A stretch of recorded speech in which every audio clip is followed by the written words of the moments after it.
ನಮ್ಮ Indian brand A ಪ್ಲಸ್ನವರು ರೀಸೆಂಟಾಗಿ ನೋವಾ 2 ultra 5G ಮೊಬೈಲ್ನ ಲಾಂಚ್ ಮಾಡಿದ್ರು. ಸೊ ಲಾಂಚ್ ಆದ 10 ನಿಮಿಷದಲ್ಲೇ ಎಲ್ಲ ಮೊಬೈಲು ಸೋಲ್ಡ್ ಔಟ್ ಆಗಿತ್ತು. ಸೊ ಇದರಲ್ಲೇ ಗೊತ್ತಾಗುತ್ತೆ ಇದರ ಹೈಪ್ ಹೇಗೆ ಕ್ರಿಯೇಟ್ ಆಗಿದೆ ಅಂತ. ಅಷ್ಟೇ ಅಲ್ಲದೆ ಎ ಬ್ರ್ಯಾಂಡ್ನ ಮೊಬೈಲ್ಗಳು ನಿಮಗೆ ಬೇರೆ ಮೊಬೈಲ್ನ ಬ್ರ್ಯಾಂಡ್ಗಳಿಗೆ ಟಫ್ ಕಾಂಪಿಟೇಟರ್ ಅಂತಲೇ ಹೇಳ್ಬೋದು. ಏನಕ್ಕಂದರೆ ಬೇರೆ ಬ್ರ್ಯಾಂಡ್ನ ಮೊಬೈಲ್ಗಳಲ್ಲಿ ಮೊಬೈಲ್ ಜೊತೆ ಚಾರ್ಜರ್ ಕೂಡ ಕೊಡೋದಿಲ್ಲ. ಆದರೆ ಈ ಒಂದು ನೋವಾ 2 ಅಲ್ಟ್ರಾ 5G ಮೊಬೈಲ್ನ ನೀವು ತಗೊಂಡ್ರೆ ಚಾರ್ಜರ್ ಜೊತೆಗೆ ನಿಮಗೆ ನೋವಾ 2 ಪೋರ್ಟ್ಸ್ನು ಕೂಡ ಫ್ರೀಯಾಗಿ ಕೊಡ್ತಾ ಇದ್ದಾರೆ. ಮತ್ತು ಈ ಒಂದು ಮೊಬೈಲ್ನ ಹೈಲೈಟ್ ವಿಷಯ ಏನು ಅಂದರೆ ಇದರಲ್ಲಿ ಕೊಟ್ಟಿರೋ ಕಸ್ಟಮೈಸ್ಡ್ ಬ್ಯಾಕ್ ಲೈಟಿಂಗ್ಸು ಮತ್ತು ಕಸ್ಟಮೈಸ್ಡ್ ಗೇಮಿಂಗ್ ಆಕ್ಷನ್ ಬಟನ್ ಕೂಡ ಕೊಟ್ಟಿದ್ದಾರೆ. ಇನ್ನು ಕ್ಯಾಮ್ರಾ ನೋಡೋದಾದ್ರೆ 50 ಮೆಗಾ ಪಿಕ್ಸೆಲ್ ಸೋನಿ ಕ್ಯಾಮ್ರಾ ಜೊತೆಗೆ 8 ಮೆಗಾ ಪಿಕ್ಸೆಲ್ ವೈಡ್ ಆಂಗಲ್ ಕ್ಯಾಮ್ರಾನ ಕೊಟ್ಟಿರೋದ್ರಿಂದ ಡೇ ಲೈಟ್ ಅಲ್ಲಿ ಶಾರ್ಪ್ ಫೋಟೋಸ್ಗಳು ಬರುತ್ತೆ. ಇನ್ನು ಇದರಲ್ಲಿ ನಿಮಗೆ 120 Hz ನ AMOLED ಡಿಸ್ಪ್ಲೇ ಇರೋದ್ರಿಂದ ನಿಮಗೆ ವಿಡಿಯೋ ಮತ್ತೆ ಡಿಸ್ಪ್ಲೇ ಕ್ಲಾರಿಟಿ ಸಕ್ಕತ್ತಾಗಿರುತ್ತೆ.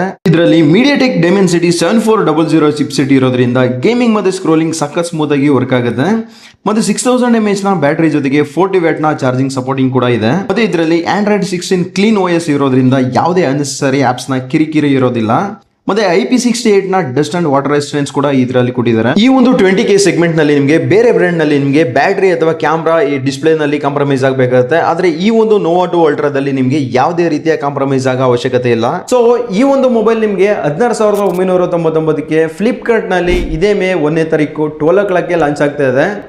ಸೊ ನೀವೇನಾದರೂ ಈ ಒಂದು ಮೊಬೈಲ್ನ ಪರ್ಚೇಸ್ ಮಾಡಬೇಕು ಅಂದರೆ ಅಕೌಂಟ್ನ ಫಾಲೋ ಮಾಡಿಕೊಂಡು ಕಮೆಂಟ್ ಬಾಕ್ಸ್ನಲ್ಲಿ ಅಲ್ಟ್ರಾ ಅಂತ ಕಮೆಂಟ್ ಮಾಡಿ. ನಾನು ನಿಮಗೆ ಇದರ ಡೈರೆಕ್ಟ್ ಪರ್ಚೇಸಿಂಗ್ ಲಿಂಕನ್ನು ಸೆಂಡ್ ಮಾಡ್ತೀನಿ.